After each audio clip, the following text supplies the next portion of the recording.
అందరికీ నమస్కారం. ఎలా ఉన్నారు? బాగున్నారా? నేను బాగున్నాను. మీరందరూ అమ్మవారి ఆశీస్సులతో ఆయురారోగ్యాలతో సుఖ సంతోషాలతో ఉండాలని కోరుకుంటూ రేపు వినాయక చవితి రోజున ఒక చిన్న దీపారాధన చేసుకోండి. మీరు ఏది కోరుకుంటే అది జరుగుతుంది. మామూలు రోజుల్లో చేసేదానికంటే కూడా విశేషమైన రోజుల్లో పరిహారాలు చేసుకుంటే అధిక రెట్ల ఫలితాలు కలుగుతాయి. ఈ పరిహారాన్ని వినాయక చవితి రోజున ఈ సమయంలో మీరు దీపారాధన చేసుకుంటే ఇక చెప్పక్కర్లేదండి, అంత మంచి ఫలితం కలుగుతుంది.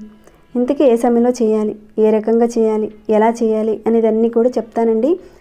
సాయంత్రం సమయంలో కొన్ని పదార్థాలను వేసి దీపాన్ని వెలిగించాలి. ఆ సమయంలో చేస్తే మంచి విశేషమైన శక్తి వస్తుంది. ఈ దీపాన్ని వెలిగిస్తే మీ మనసులో ఏది కోరుకుంటే అది నెరవేరుతుంది. ధనం కావాలి, బంగారం కావాలి, ఆస్తులు కూడబెట్టుకోవాలి, ఇలాంటి రకరకాల ఆలోచనలు ఉంటాయి కదా, అలాంటి ఆలోచనలకు బలం చేసే విధంగా ఈ పరిహారం బాగా ఉపయోగపడుతుంది.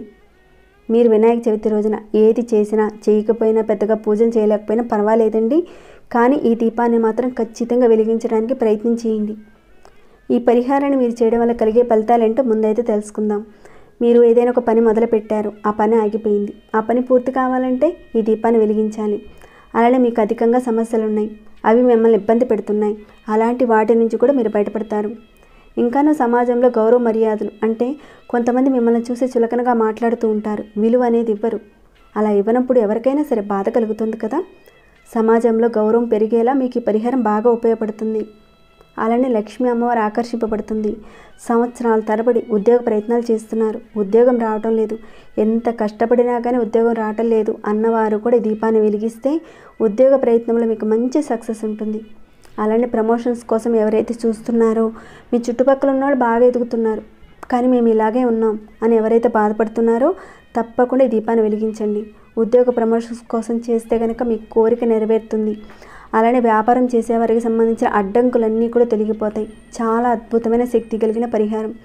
ఇంతెందుకు వివరించి చెప్తున్నానంటే, నేను ఎలాంటి సమస్యలు ఉన్నవారు చేసుకుంటే మంచి ఫలితాలు కలుగుతాయనేది మీరు తెలుసుకోవాలి కదా. తెలుసుకొని మీ వంతుగా ప్రయత్నం చేయాలి. ఆ పరిహారం మీద మీకు ఒక నమ్మకం అనేది రావాలి.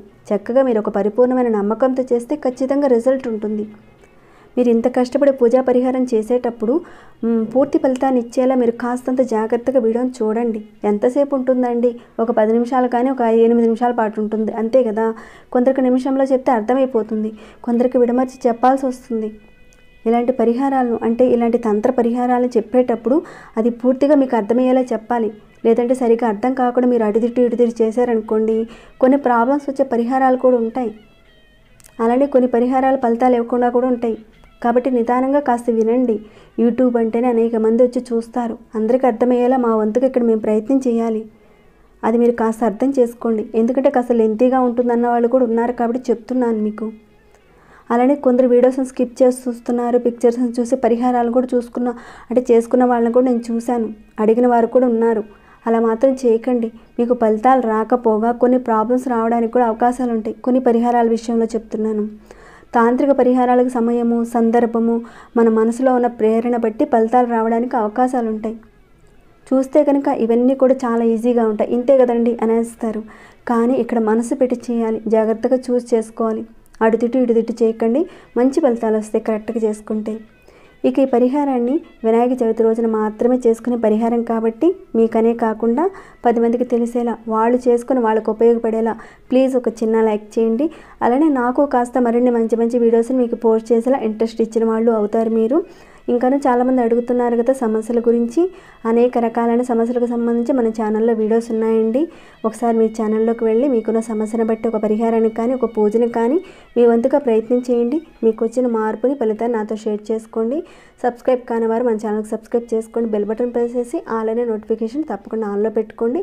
అలా చేస్తే ప్రతి ఒక్క నోటిఫికేషన్ మీ వరకు వస్తుంది. అలానే ఈ వీడియో మీకు ఎలా అనిపించింది అనేది కూడా కింద కామెంట్ ద్వారా నాకు తెలియచేయండి. ఓకేనండి, ఇక మన విషయంకి వెళ్దాము. ఈ పరిహారాన్ని ఆడవారైనా మగవారైనా ఎవరైనా చేసుకోవచ్చు. నెలసరి టైంలో మాత్రం చేయకండి ఆడవారు. ఈ పరిహారాన్ని వినాయక చవితి రోజున సాయంత్రం సమయంలో 6 గంటల నుంచి 9 గంటల మధ్య ప్రాంతంలోనే ఈ పరిహారాన్ని చేసుకోవాల్సి ఉంటుంది. ఆ సమయం చాలా విశేషమైన శక్తితో కూడుకొని ఉంటుంది. ముందు చేయొచ్చని మాత్రం అడగకండి, ఆ టైంలోనే చేయండి, మంచి ఫలితం ఉంటుంది. ఈరోజు మీరు పెద్దగా పూజలు చేయలేకపోయినా పర్వాలేదు, ఈ దీపారాధన చేసుకుంటే సరిపోతుంది. ఇంతకీ ఈ పరిహారానికి కావాల్సిన పదార్థాలు ఏంటో చెప్తానండి. వాటిని ముందుగానే సిద్ధం చేసి ఉంచుకోండి. కావలసినవి మట్టి ప్రమిదలు కానీ లేదంటే మీ ఇంట్లో ఉన్న దీపపు కుందులు అంటే వెండివి, ఇత్తడివి, రాగివి ఏవైనా పర్వాలేదు, ఉపయోగించుకోవచ్చు ఈ పరిహారానికి. అలానే జాపత్రి, ధనియాలు, ఆవు నెయ్యి, కొబ్బరి నూనె, ఒత్తులు, కర్పూరము, పసుపు, కుంకుమ. ఇంతేనండి. ఖర్చు లేని పరిహారం, కానీ మంచి శక్తి కలిగిన పరిహారం, కోరుకున్న కోరికలు నెరవేరుస్తుంది. ఇక దీన్ని సాయంత్రం సమయంలో 6 గంటల నుంచి రాత్రి 9 గంటల లోపుగా చేయాలి. అది కూడా మీరు స్నానం చేసిన తర్వాతనే చేయాలి. ఇలా మీరు ఎక్కడైతే దేవుని పెట్టుకుంటారో అంటే వినాయకుడి విగ్రహం కొంతమంది పెట్టుకొని పూజించే వాళ్ళు ఉంటారు. ఓపిక లేని వారు కొంతమంది చేయలేరు కదండి. ఎలా అయినా పర్వాలేదు, మీరు ఎక్కడైతే దేవుని పెట్టుకొని పూజ చేసుకుంటారో అక్కడే చేయండి పరిహారాన్ని.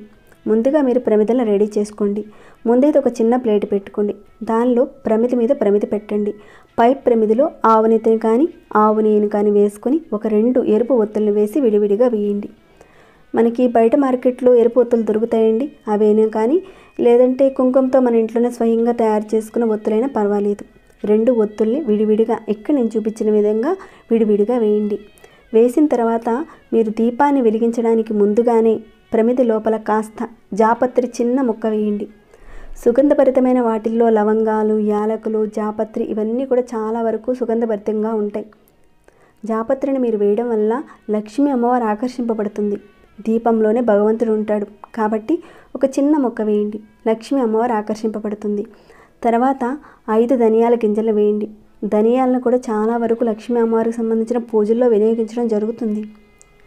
ఇక్కడ చేసుకునే పరిహారం అటు లక్ష్మీ అమ్మవారిని ఆకర్షింప చేసుకోవడానికి, ధనప్రాప్తి అమ్మవారి ద్వారా కలగడానికి, అలానే విఘ్నేశ్వరుడి యొక్క అనుగ్రహం పొందడానికి, అంటే ఆటంకాలు, జ్ఞానం, బుద్ధి ఇలాంటివన్నీ కూడా మనకు కలగడానికని లక్ష్మీ గణేశులను ఇద్దరినీ కూడా మనం అనుగ్రహించుకునేలా చక్కగా ఈ పూజా పరిహారాన్ని చేసుకుంటున్నాం.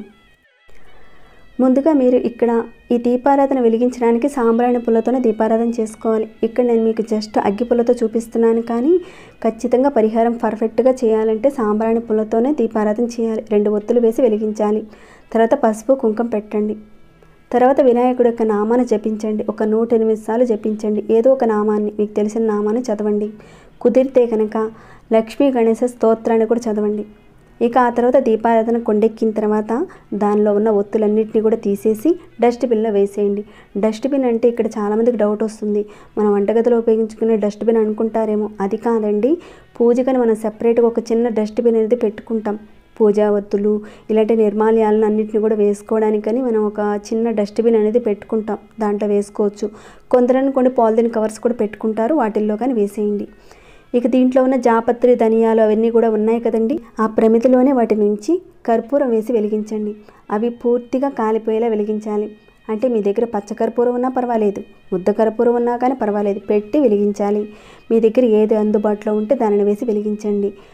ఆ రకంగా అంతా వెలిగిన తర్వాత దాంట్లో ఉన్న డస్ట్ అంతా కూడా తీసేసి ఏదైనా ఒక చెట్టు మొదట్లో వేసేయండి. ఈ రకంగా మీరు వినాయక చవితి రోజున మొదలుపెట్టి 5 రోజుల పాటు చేయాలి. ఖచ్చితంగా 5 రోజుల పాటు ఇదే రకంగా మీరు చేసుకుంటూ వెళ్ళాలి. ఈ 5 రోజుల్లో మీకున్న కోరికలు ఖచ్చితంగా నెరవేరుతాయి. మార్పులు అయితే చూస్తారు. మనసులో ఉన్న కోరిక అక్కడున్న స్థితిని బట్టి నెరవేరుతుంది.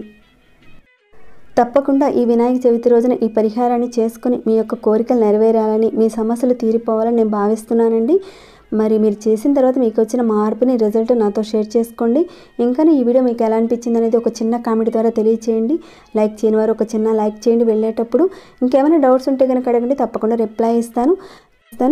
సబ్స్క్రైబ్ కాని వారు సబ్స్క్రైబ్ చేసుకోండి. ప్రతిరోజు మన ఛానల్లో ఉన్న వీడియోస్ని చూస్తూ ఉండండి. మరొక భక్తి వీడియోలో మళ్ళీ మిమ్మల్ని కలుసుకుంటాను. అంతవరకు సెలవు.